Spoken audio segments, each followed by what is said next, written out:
Buenas tardes, muchas gracias. Continuamos en este segundo foro internacional, La innovación en la justicia.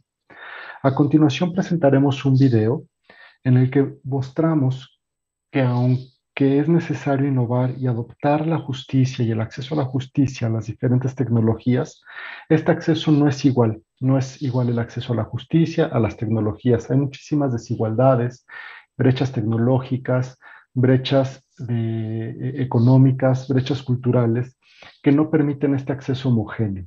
Tampoco hay un único concepto ni una única justicia. Y de eso hablaremos en este video. Muchas gracias.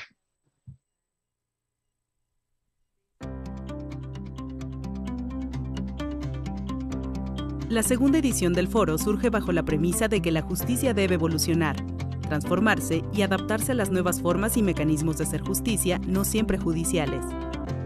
Entender estas nuevas formas y herramientas permitirá consolidar sistemas de justicia adecuados, con enfoque de derechos humanos y perspectiva de género.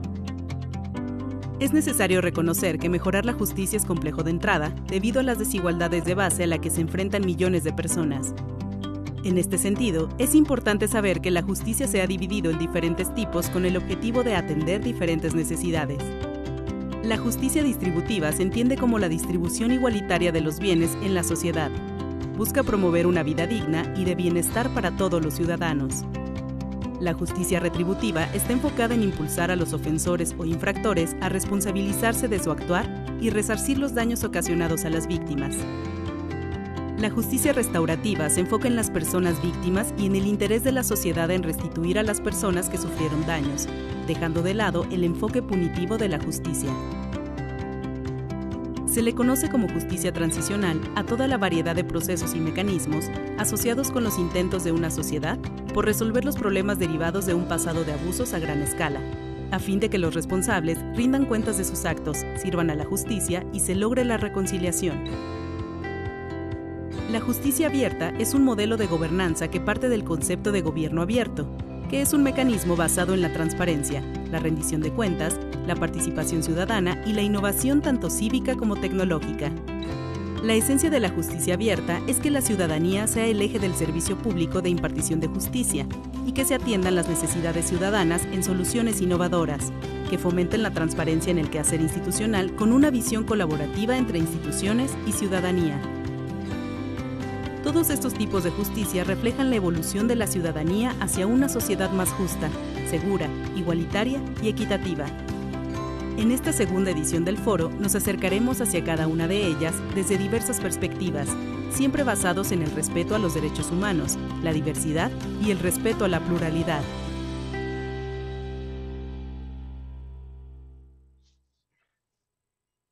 Bueno, continuamos con nuestro foro. Por favor, síganos en nuestras redes de México Evalúa y visiten nuestra página www.mexicoevalúa.org, donde tenemos diferentes propuestas de análisis y de propuestas de políticas públicas para los temas de coyuntura. A continuación, hablaremos de justicia restaurativa y retributiva, dos de las justicias que presentamos en este video, y moderará el doctor Guillermo Cepeda Lecuona, del Instituto de Justicia Alternativa del Estado de Jalisco, con la participación de Marta Angélica Galicia Osorio, coordinadora de la Clínica de Medios Alternativos de Solución de Conflictos del Instituto Tecnológico Autónomo de México, Gema Barona Martínez, del Instituto Vasco de Criminología, Fátima Leonor Gamboa Estrella, de X Justicia para Mujeres. Le cedo la palabra a Guillermo Cepeda. Muchas gracias. Muchas gracias, ¿qué tal? ¿Cómo están? Muy buenas tardes, un gusto saludarles en este panel muy prometedor en sus preguntas detonadoras y por la calidad de las expositoras que han sido convocadas a este panel. Agradezco mucho la invitación a México Evalúa, a la Fundación Fritz Naumann. Un gusto estar aquí sobre un tema que presente la justicia retributiva, la justicia restaurativa, esta confrontación de que justo la justicia restaurativa tiene pues el desafío de convocar a todas las personas que han sido parte de un conflicto, incluso de trabajarlo in situ, en el lugar mismo donde en ocasiones se ha cometido, sobre todo que empezó en temas comunitarios, después ha evolucionado a temas penales, donde no solamente, como se decía en el video, se ayuda en el proceso de duelo, muchas de las víctimas, el de una reparación completa en todos los niveles, no solamente del interés jurídico, sino también de sus necesidades en lo personal, y que también trasciende más allá de la mediación penal, del acuerdo reparatorio, y también que ahora se usa con mucho éxito en temas, de materia familiar. Según el Censo Nacional de Impartición de Justicia de mexicano de 2021 de INEGI, el 92% de los métodos alternos que se aplican en el país, en México, el 92% es mediación, le sigue conciliación con un 4% y solo un 5%, solo el 3% restante se reconoce que se hace justicia restaurativa. Entonces es un gran desafío. Tenemos, por ejemplo, aquí en la ciudad de Guadalajara al maestro Raúl Calvo Soler, y ayer nos comentaba en una conferencia cómo se necesita profesionalizar, certificar este conjunto de competencias para realmente denominar justicia restaurativa a quien realice esta transformación de la relación, del conflicto, esta alquimia emocional que algunos llaman que se puede hacer a través de estas herramientas. Y bueno, como preguntas detonadoras de esta tarde, tenemos cómo es que la articulación de sistemas ayuda a impulsar y hacer más eficiente la justicia, un enfoque centrado en las víctimas. Cómo se puede mejorar los procesos de reparación individual y colectiva a partir de la innovación y el uso de la tecnología, la innovación no solamente en las metodologías, que también tienen los mediadores que han generado algunas dinámicas en los congresos de métodos alternos y de justicia restaurativa, se comparten esas herramientas muy poderosas y además potenciadas con el uso de la tecnología, también con el desafío que implica que a veces se sustituye cara a cara de la justicia restaurativa. ¿Cuáles son algunas de las buenas prácticas identificadas? Que es muy bueno este espacio para compartirlas. ¿Qué lecciones podemos aprender en México de estas buenas prácticas? ¿Cuáles son los principales retos en la comprensión de la justicia restaurativa y cuáles los primeros pasos para su establecimiento? Pues como ya lo comentaba el maestro de ceremonias, tenemos aquí a 3 especialistas, por el orden de que participarán: Marta Angélica Galicia Osorio, digamos, del Instituto Tecnológico Autónomo de México, en la clínica de mediación, con una formación profesional en el estado de Hidalgo y también en la Universidad George Mason, y es mediadora certificada del Tribunal Superior del Estado de Hidalgo, y como ya se decía, está en la clínica de métodos alternos, consultora independiente de varias organizaciones.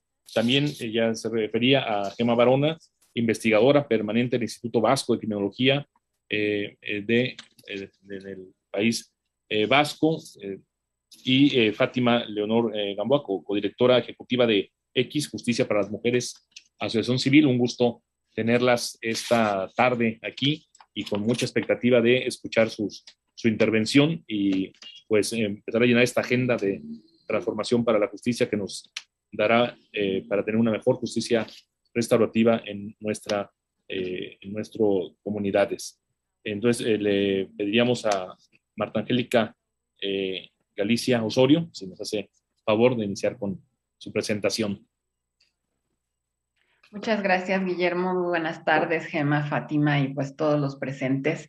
Les agradezco mucho la invitación y pues encantada, ojalá que de alguna manera siembre dudas lo que voy a decir, porque creo que siempre es importante. Obviamente no, en 10 minutos no voy a satisfacer todas las necesidades de información que se tienen, pero pues creo que sembrar dudas podría ser un buen inicio. Pues bueno, a mí me gustaría contextualizar un poquito sobre cómo funcionaba la participación de las víctimas en el sistema de justicia anterior, ¿no? Antes del 2008, que comenzó a implementarse el nuevo sistema de justicia penal acusatorio. Y lo que pasaba era que cuando se iba a otorgar el perdón, cuando la ley lo permitía en materia penal, eran básicamente el abogado que representaba al ofensor, ¿no? Que pudiera ser el defensor de oficio, y junto con el MP, quienes realizaban llegaban a un acuerdo para poner fin al proceso penal a través del otorgamiento del perdón. Entonces, si ustedes se fijan en este caso, las personas directamente involucradas pues quedaban borradas, ¿no? Quedaban fuera de estas decisiones que a final de cuentas iban a afectar directamente sus vidas. A partir de que se hace la reforma del Código Nacional de Procedimientos Penales y que se genera también la Ley Nacional de Mecanismos Alternativos de Solución de Conflictos en materia penal, es que entonces ya se abren otras posibilidades para justo permitir la participación de la persona ofendida, por supuesto, pero también de la persona ofensora como responsable. Y es aquí donde ya estos principios de la justicia restaurativa de reparar el daño, de satisfacer las necesidades de las personas involucradas, se pueden cristalizar o se materializan ya en la ley. Entonces, ¿por qué? Porque pues ya son ellas, ambas partes, las que pueden proponer y determinar y definir con la ayuda de un facilitador, primero, qué daños les ha causado esa ofensa, porque una misma ofensa puede causar diferentes daños en diferentes personas, ¿no? Lo que significa para mí el que me injurien o el que me golpeen puede significar algo y tener repercusiones muy distintas para otra persona y tener necesidades diferentes para la reparación del daño. Y pues esto obviamente es algo que un juez, discúlpenme, pero no está dentro de su ámbito de poder satisfacer, ¿no? Entonces, a partir de estas reformas en las que se permite un acuerdo reparatorio en ciertos casos o en otros la suspensión condicional del proceso, es que las personas directamente involucradas ya van a poder participar y, insisto, a través de estas personas facilitadoras en procesos restaurativos que ya han sido capacitadas para apoyarlos a identificar sus necesidades y cómo necesitan que se les repare el daño, van a permitirles, van a apoyarlos a que lleguen a estas conclusiones. Es desafortunadamente una práctica que, como ya mencionó el licenciado Guillermo, pues está muy dejada de lado. Uno, porque ni siquiera hay suficientes facilitadores capacitados en materia restaurativa, que no es lo mismo que una mediación. Y dos, porque nadie conoce estos procesos, y al decir nadie me refiero a los mismos ministerios públicos o fiscales, ¿no? Es decir, los mismos operadores del sistema no entienden a qué mandan a las partes a un centro de justicia alternativa, restaurativa, como se llama en cada estado, no entienden por qué es mejor que vayan allá con los facilitadores y les regresen un acuerdo que a veces no entienden, porque están quedando en eso, porque no entienden que son las partes las que están manifestando su necesidad, que es diferente a los tecnicismos y a lo que un abogado puede plasmar en un convenio, ¿no? Entonces, a veces por querer agilizar el asunto, por querer deshacerme de una carpeta de investigación, pues es que ya ni siquiera le informo a las partes, y cuando les informo, pues tampoco sé qué les tengo que informar, ¿no? O sea, no entiendo a cabalidad qué es un proceso restaurativo, qué es una mediación, qué pueden esperar del proceso, y entonces, pues todo esto se va anquilosando, se va disminuyendo, ¿no? O sea, el proceso de por sí, ya decían, es el 3% los que saben o pueden utilizar procesos, o los procesos restaurativos que se han utilizado.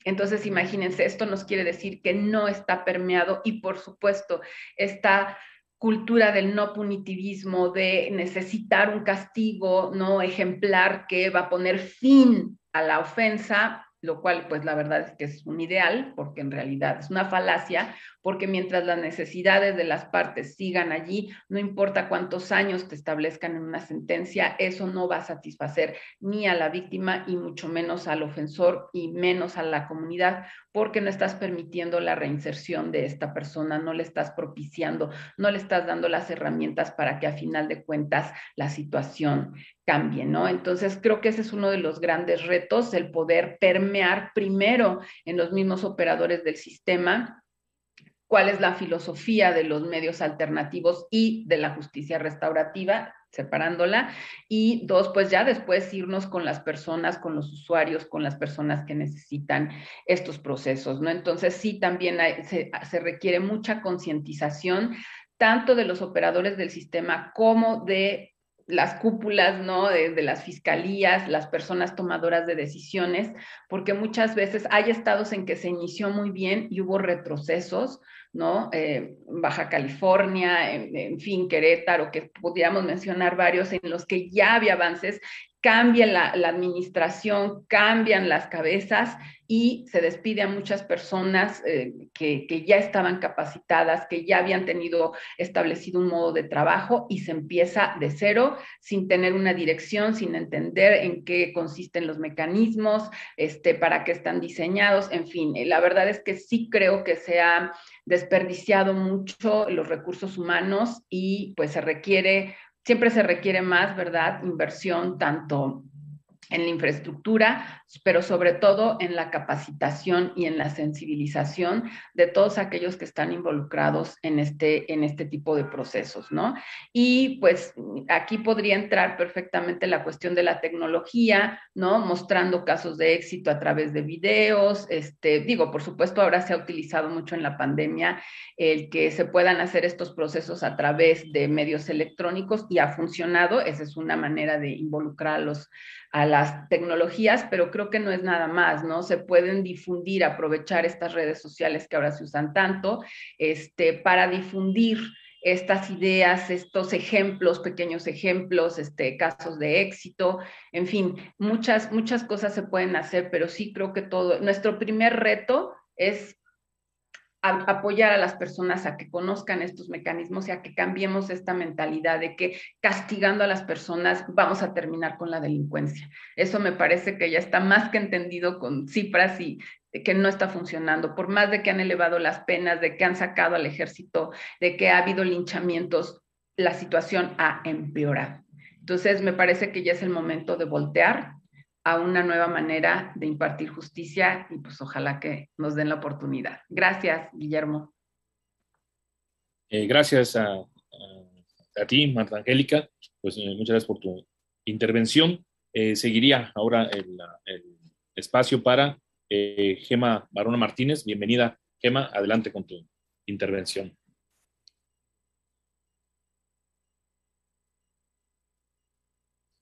Creo que tu micrófono, sí. Cierto, perdón, creo que se me escucha ahora. Decía buenos días allí, buenas noches en España. Muchísimas gracias por la invitación a todos los organizadores, por la amable presentación de Guillermo. Encantada de estar con mis compañeras y retomo con Marta lo que ha dicho porque creo que es muy pertinente. También voy a hablar yo desde un enfoque más, si se quiere, europeo y en concreto español. Creo que las cuestiones que ha comentado Marta continúan también. Me atrevería a decir, por lo que sabemos del Foro Europeo de Justicia Restaurativa, en todos los países hay un desconocimiento de los operadores jurídicos sobre el significado y sobre la filosofía y los principios de la justicia restaurativa. Sin embargo, tenemos ya unos estándares jurídicos internacionales, unos estándares jurídicos que son universales, me estoy refiriendo fundamentalmente a los principios de Naciones Unidas del año 2002, con un nuevo manual de programas de justicia restaurativa del año 2020, en su segunda edición, donde se detalla y se incluye incluso un nuevo capítulo en lo que se refiere a delitos graves. Y esto me parece muy interesante destacar. La justicia restaurativa surge en Canadá a mediados de los 70 como una justicia para delitos menores y en el campo de la justicia de menores. Y sin embargo, lo que contemplamos de manera globalizada en los 5 continentes es cierto que con diverso impacto, pero es que la justicia restaurativa se ha extendido a todos los países y se ha extendido siempre de una manera marginal a los delitos en la jurisdicción de adultos y a los delitos graves, y en particular muy graves, me atrevería a decir. Es cierto, como se ha dicho en el vídeo, que la justicia restaurativa no es justicia transicional, si bien la justicia transicional se puede hacer con corte restaurativo, pero la justicia restaurativa, como ha indicado Marta, tiene una pretensión de cambio del sistema. La justicia restaurativa se complementa porque siempre vamos a necesitar un código penal que diga lo que es delito y lo que no es delito. Sin embargo, ese Código Penal puede contemplar que haya otro tipo de respuesta. Es decir, puede haber una criminalización en cuanto que se considere que esa conducta es lo suficientemente gravosa, respetando todos los principios de un derecho penal moderno, de mínima intervención, etcétera, de proporcionalidad, para que esté dentro del Código Penal, pero eso no significa que tenga que ser una pena al uso, ¿no? La pena privativa de libertad, en primer lugar. Puede ser una sanción de tipo restaurativo en relación con lo que ya hace mucho tiempo Klaus Roxin habló de una tercera vía del derecho penal, la reparación. Y esa reparación es mucho más que la reparación al uso también en el derecho penal, porque es una reparación, como ha indicado Marta, que se puede individualizar para el caso concreto. Y además hay una tercera pata en la justicia restaurativa, que es la comunidad, que es la sociedad más cercana. Y esto es importante destacarlo también, porque de otra manera se confunde con mediación. Justicia restaurativa, como ha indicado Marta, no es mediación, pero tampoco es terapia. Y creo que esto es muy importante decirlo, porque hay un riesgo de que la justicia restaurativa se confunda con terapia. Los facilitadores de justicia restaurativa no son terapeutas, pueden tener el título de terapeutas, pero con la justicia restaurativa se pretende hacer justicia, no terapia. Puede tener efectos terapéuticos, evidentemente. Por eso la justicia restaurativa tampoco debería hacerse equivaler con el perdón, porque el perdón es un asunto muy complejo y el perdón puede estar en un programa restaurativo si las personas que participan de él están interesadas, pero puede que no. Entonces, el gran límite y la gran potencialidad de la justicia restaurativa es la voluntariedad. Y en esto realmente es lo que le diferencia de la justicia clásica. La justicia restaurativa es voluntaria para las personas que participan, que no son solamente la víctima y el victimario, la persona que tiene que hacerse responsable, son también representantes de la comunidad, no solamente a través de la persona facilitadora, evidentemente. Por eso creo que tiene mucho sentido y es lo que estamos tratando de impulsar en concreto en el País Vasco y en el resto de España, la justicia restaurativa a través de círculos, de conferencias, de paneles, formas que no son solamente la mediación, vamos a decir, bilateral. Y digo que es muy importante contemplar la idea de justicia, pero no de la justicia en abstracto, sino la idea que tiene la justicia restaurativa que parte de la injusticia, del daño sufrido por la víctima, que lo pueda expresar con sus tiempos, con sus palabras, de una manera que no es como la justicia clásica para tomar decisiones que giran alrededor del castigo, sino que la justicia restaurativa es una justicia para escuchar y para reparar. No es una justicia menor. Es, como dice Tim Chapman, probablemente el camino menos andado y el camino más complicado, porque requiere un tiempo. Y aquí es donde es muy importante decir que no podemos decir que tenemos modelos restaurativos si no tenemos inversión en esos modelos restaurativos, si realmente no existe una formación. Por eso es muy importante en el campo europeo la Directiva de Derechos de las Víctimas. Y aquí me gustaría subrayar esto. Esta directiva del año 2012, en toda la Unión Europea, ha contemplado la justicia restaurativa por primera vez dentro del elenco de derechos de las víctimas. Y esto es muy importante porque la justicia restaurativa no surgió ahí, no surgió en el marco de los derechos de las víctimas, pero el tiempo, la perspectiva histórica y el desarrollo en los diferentes continentes nos ha hecho ver que las víctimas están interesadas. ¿Por qué? Porque es una justicia que permite una entrada a las víctimas no como convidados de piedra, no con una visión instrumental de meros testigos. Y permite además que las víctimas salgan del cliché con las que ha atrapado la justicia penal clásica, que permite ver cómo las víctimas no son más vengativas que la sociedad en general y en particular las de los delitos graves. Y que la idea de reparación está unida a la de la prevención. En las facultades de Derecho se nos ha hecho creer que la prevención no tiene nada que ver con la reparación y nosotros enseñamos a nuestros estudiantes la prevención general, especial, positiva, negativa. Y cuando escuchamos a las víctimas con la idea de muchas veces quieren participar por motivos prosociales, por motivos de que el nunca más contra nadie más y en esa idea también de transformación. Por lo tanto, la justicia restaurativa no puede perder si se tiende a identificar con algo de un asunto interpersonal o incluso personal, ¿no? De sanación personal, va a perder esa pata de justicia. Pero la idea de justicia en justicia restaurativa no es la justicia abstracta. Es, como bien dice el filósofo Reyes Mate, es partir de la injusticia concreta en una persona concreta, en un cuerpo concreto, sea mujer, desde una perspectiva interseccional podemos hablar incluso, para poder decir qué hacemos con ese daño para transformar las condiciones que lo hicieron posible. Y termino simplemente refiriéndome, porque es un tema muy complejo, al tema tecnológico. Bueno, nosotros hemos publicado recientemente en la revista de victimología, que está en Libro Acceso, una encuesta que hicimos, una encuesta limitada, durante el tiempo de la pandemia, cómo se practicó la justicia restaurativa a través de las plataformas de videoconferencia. Y los resultados son paradójicos porque, si bien es cierto que tiene un buen uso en cuanto a las reuniones preparatorias, incluso han salido programas que se ve a las personas en forma de círculo dentro de la videoconferencia, lo cierto es que aunque tiene aspectos positivos, incluso como forma de comunicación que puede permitir pensar más a las personas, no hablar de una manera tan súbita, de alguna manera prolongar más el proceso de reflexión, si se quiere. Sin embargo, tiene resultados muy frustrantes en cuanto a la comunicación cara a cara. Es decir, es muy importante la comunicación cara a cara para la justicia restaurativa. Por lo tanto, la tecnología tiene deficiencias en este sentido. Y resulta un poco un oxímoron el no encontrarse cara a cara. Muchas gracias. Muchas gracias, Gema. Muchas gracias por tu intervención, con unas líneas de reflexión también muy interesantes y relevantes. También ahora cederíamos el uso de la palabra a Fátima Leonor Gamboa Estrella. Fátima, adelante, muy buenas tardes. Hola, ¿cómo está? Muy buenas tardes, Gema. La compañera Elita, se me fue el nombre, disculpa, y Guillermo. Pues miren, a mí me gustaría, igual en los mismos términos, hablar de los aportes de la justicia indígena a los modelos occidentales de justicia, incluyendo la justicia restaurativa, retributiva, y quién diría, digamos, bajo un sistema pues racista y de discriminación, que la justicia indígena puede hacer innovar a la justicia estatal, ¿cierto?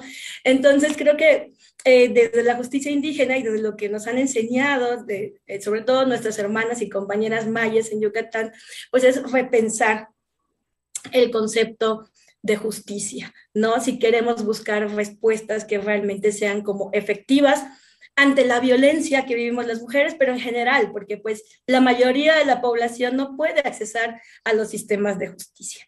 Entonces, me parece que es importante para poder repensar la justicia, pues mirar cuáles son esos hechos que se están originando o que están originando injusticia, qué actos se quieren evitar, quién o quiénes son, digamos, los perpetradores de estos actos, en qué contextos están sucediendo y sobre todo, como decía la compañera, sobre qué cuerpos. Y además analizar si estos actos obedecen a una historia sistemática de exclusión, de colonialismo y de despojo, ¿no? Y cuando hablo de despojo, estoy hablando de un despojo de la vida, un despojo de la diversidad, un despojo que nos han, que tiene que ver con esta universalidad abstracta de ser, que sabemos que al final no es tan abstracta y que mantiene un status quo, ¿no? Entonces, ¿qué será la justicia? ¿No? ¿Qué será la justicia si la mujer o la persona víctima es una mujer, o es una mujer trans, o es una mujer indígena, o es una mujer lesbiana? ¿Cómo va a ser la reparación del daño? Si estos, por ejemplo, no son a un derecho individual únicamente, sino también son a un derecho colectivo, y también cómo se van a reparar o cómo se van a prevenir o cómo se van a atender estos daños o estas injusticias si no están circunscritas únicamente a una temporalidad específica, sino que vienen, digamos, de una historia que se repite una y otra vez.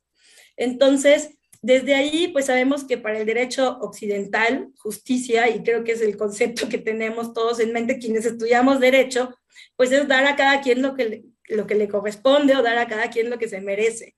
Pero si se fijan, implica que hay un alguien que está por encima de los demás y que está decidiendo qué se merece cada quien. Pero también implica que hay un orden y un status quo que se quiere mantener y que desafortunadamente en ese orden ha habido exclusión y ha habido discriminación. Desde ahí se está rompiendo con la justicia entre iguales, porque hay un alguien que tiene más poder y que está defendiendo un orden establecido. Entonces, ¿qué es la justicia? ¿No? Y bueno, lo que les quiero compartir es el concepto de justicia de ciertas comunidades en donde hemos trabajado, mayas en Yucatán. Y la palabra justicia de entrada no existe como tal, pero sí existe la palabra maloptam, que haciendo una mala descripción sería algo así como la palabra buena, la buena y la correcta palabra, lo que sale, digamos, del cuerpo para enunciarse a través de la voz, enunciar algo adecuado. Si se fijan, en esta descripción no hay un alguien que está dando justicia, no hay un sujeto, sino es en general lo que sale del cuerpo, lo que sale de la voz. En la buena palabra se trata justo de sacar esta voz. Y al sacar la voz, también se saca la vivencia, se saca la expectativa, se saca la necesidad, se saca el conjunto de donde viene el cuerpo, se saca también, digamos, como la historia. Y esto hace que pues, los sistemas de normativos indígenas pues, sean orales. Es muy importante porque si no, en lo escrito nos perdemos, en lo escrito nos dejamos de escuchar. Y la escucha también es otro de los elementos importantes para la justicia indígena. Y voy a citar a Barbaciana, una promotora maya de justicia con la que hemos trabajado, de qué es lo que ella dice que es justicia, qué es lo que ella quiere para vivir bien, ¿no? Y ella dice, queremos que nos escuchen, queremos que nos hagan caso de lo que nos está pasando, de lo que estamos viviendo. Soy una persona igual a las demás y merezco ser feliz. La escucha y la voz a través del diálogo permiten poner en el espacio de acuerdo la vivencia, la experiencia, pero también recuperar algo muy importante que se manifiesta con la voz, y no solamente con la voz, que son los sentimientos. Y estos, para las mujeres mayas, hacen parte de la justicia porque los sentimientos son parte de la sanación. Las mujeres que acuden a las autoridades comunitarias no necesariamente van y enuncian conceptualmente la violencia o conceptualmente un delito en abstracto, frío y despersonalizado, sino las mujeres van y manifiestan a las autoridades lo que les duele, lo que les lastima, lo que las pone triste. Y ahí estamos nuevamente recuperando este sentimiento, lo que necesitan para estar tranquilas, lo que necesitan para estar felices. Entonces, a través de este sentimiento que se enuncia con esta voz, a través del proceso de diálogo y de la escucha, lo que se genera en la justicia indígena, o uno de los componentes importantes, es la empatía, que es otra de las características de la justicia indígena. ¿Qué es lo que quieren las mujeres de la autoridad? ¿Quieren cárcel? ¿Quieren un castigo? ¿Quieren venganza? Pues algunas sí, pero y otras no necesariamente quieren eso. Quieren dar una lección, generar un aprendizaje, y justo como decía Gema, que esto no vuelva a suceder. Hay una vocación de que no nos pase, porque lo que me pasa a mí le pasa a la familia y le pasa a la comunidad. Entonces, vemos cómo los castigos no necesariamente son castigos individualizados, sino son castigos en donde participa la comunidad y donde a través de lo que nosotros llamamos chapeo o de yerbe o trabajo comunitario o barrer la escuela, la plaza pública, se generan lecciones y se generan narrativas, que para las mujeres es importante porque es una narrativa que pone en el centro a la persona responsable y no a la víctima. Y en términos de género eso es importante porque sabemos que el patriarcado se las ha hecho muy fácil a los generadores de violencia, que sobre todo son hombres, para que nunca aparezcan en la narrativa, digamos, de las diversas violaciones. Y aquí se pone en el centro a esta persona. Y ya no me da tiempo de contar de más elementos, pero me parece que es muy importante comenzar a repensar la justicia, repensar las justicias, para que a través de esto que necesitamos y que queremos, dependiendo del contexto y del cuerpo que ocupamos, podamos realmente ser inclusivas y podamos realmente lograr la igualdad y la no discriminación. Sin esto, partiendo desde el principio, el origen, qué es la justicia y para quién, me parece que va a ser muy complicado y vamos a seguir dándole vueltas al sistema, digamos, de justicia, sobre todo punitivo.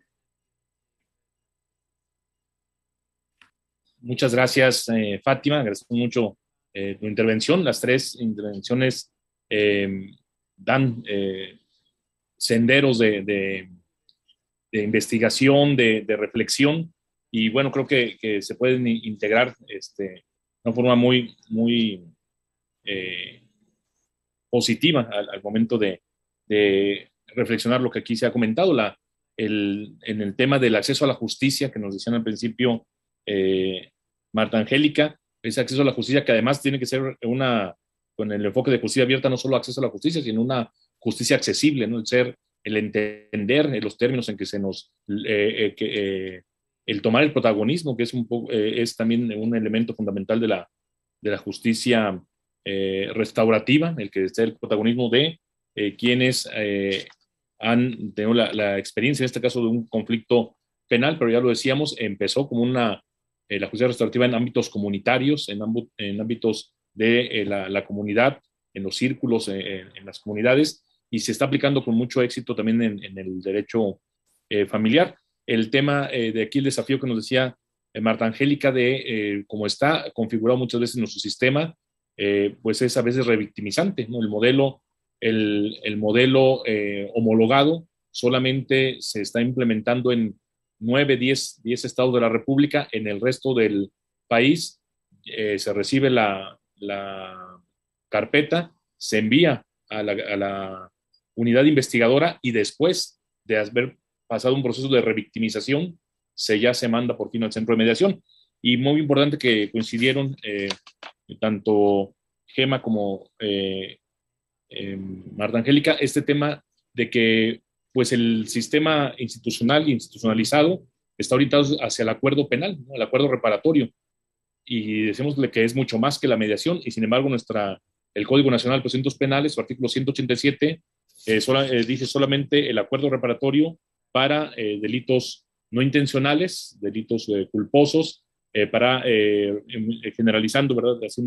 Simplificando, para delitos patrimoniales no violentos, es para los que procede. Entonces, ahí se dirige a un acuerdo reparatorio, por eso son tan pocas las incursiones en justicia restaurativa. Además, los tiempos de la justicia restaurativa a veces, como aquí también se comentó, demandan más tiempo, más recursos, mayor capacitación. El código prevé 30 días para hacer el acuerdo reparatorio y que se puede extender por 30 días más, pero por ejemplo, aquí en el caso de Jalisco, donde tenemos mediadores formados también en España, en Barcelona, y que han tomado muchos cursos en materia de justicia restaurativa, buscan incidir pareciera que no está regulado, que solamente es el acuerdo reparatorio, pero ellos buscan, incluso en delitos graves, intencionales, el introducir la justicia restaurativa ya fuera de cualquier término legal, incluso como se ha dicho, no se requiere que haya un premio para participar, al contrario, tiene que ser totalmente voluntario, y se han logrado que en ese 5% de los asuntos penales en los que sí podemos reportar que hay justicia restaurativa, se hagan estas reuniones preparatorias con cada una de las partes, persuadirlas, les digo que ellos les venden a las partes porque ya no ven ningún beneficio, incluso dicen ya se terminó, ya se tocó el perdón, ya se llegó a un acuerdo reparatorio, pero la importancia que tiene tanto en el proceso de duelo de las partes que han tenido una pérdida en delitos graves o incluso en delitos culposos, pero que pierden algún miembro de su cuerpo, o fallece alguna persona, ayuda mucho en el proceso de duelo, y también en el proceso de culpa y de reinserción de la persona que asume la responsabilidad en este proceso restaurativo. Entonces, creo que se debe trabajar más en el sistema penal por abrir varias ventanas para la posibilidad de la justicia restaurativa y no limitarlo a este enfoque utilitario de llegar a un acuerdo reparatorio. Y sí, se obtienen al año 140,000 acuerdos reparatorios en México, y de esos de justicia restaurativa yo creo que debe de haber, se pueden contar con 5,000, 6,000 casos en todo el país. Entonces, creo que institucionalmente, en el diseño institucional debería de trabajarse en abrir ventanas, en aplicar el modelo homologado, realmente para terminar con la revictimización. Y bueno, la justicia también, que en los casos que nos comentaba Fátima, que justo la justicia original, la comunitaria, la que nos viene de los pueblos originarios, pues tiene este componente perfectamente compatible con la justicia restaurativa, la oralidad, la empatía. Como se dice, los abogados trabajan con casos, el mediador o el conciliador o el que hace justicia restaurativa trabaja con relatos, con narrativas, mientras el abogado construye su teoría del caso, en donde no le pide solamente a sus testigos monosílabos sí o no, porque si no se desencuadra su teoría del caso. Aquí el que hace justicia restaurativa trabaja con los relatos, parte de las posiciones a los intereses, a las necesidades de las partes y, como decíamos, muchas veces nuestro sistema legal resuelve casos, pero no atiende conflictos y por eso cosecha la violencia que cosecha, porque un acto de violencia se basa en la percepción de haber sido tratado con injusticia y es un conflicto no resuelto. Tener una sentencia sin atacar el conflicto, sin atender a la víctima, es como pavimentar un cráter. En la siguiente escalamiento de ese conflicto va a estallar. Entonces, yo creo que nos dan nuestras tres panelistas unas líneas de reflexión muy profundas. Yo recuerdo una mediadora de Barcelona que nos decía en un curso que nos dio aquí a los mediadores, decían, ¿qué dice la ley? La víctima necesita, puede tener acceso a un abogado gratuito del Estado. ¿Qué es lo que dicen las víctimas? Y coleccionaba lo que decían las víctimas. Y la víctima decía, ¿por qué yo? ¿Qué dice la ley? La ley dice que se necesita un centro de apoyo emocional. ¿Qué dice las víctimas? Necesidades propias de ellas, ¿no? ¿Por qué sigo en riesgo? ¿Soy vulnerable?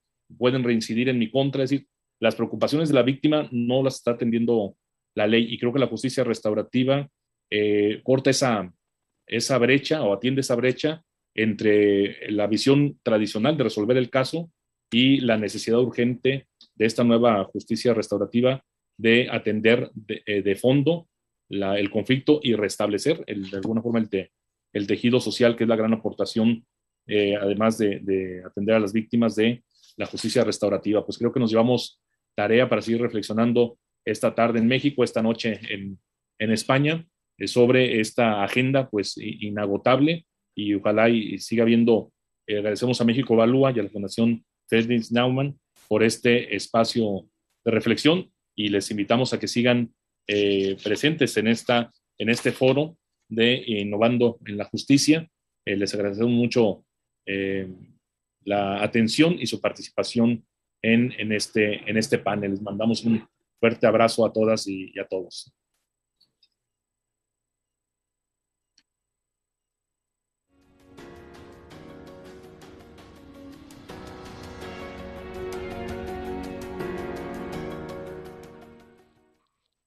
Muchas gracias a todos aquellos que nos han seguido en este segundo Foro Internacional de la Innovación en la Justicia, en su segundo día.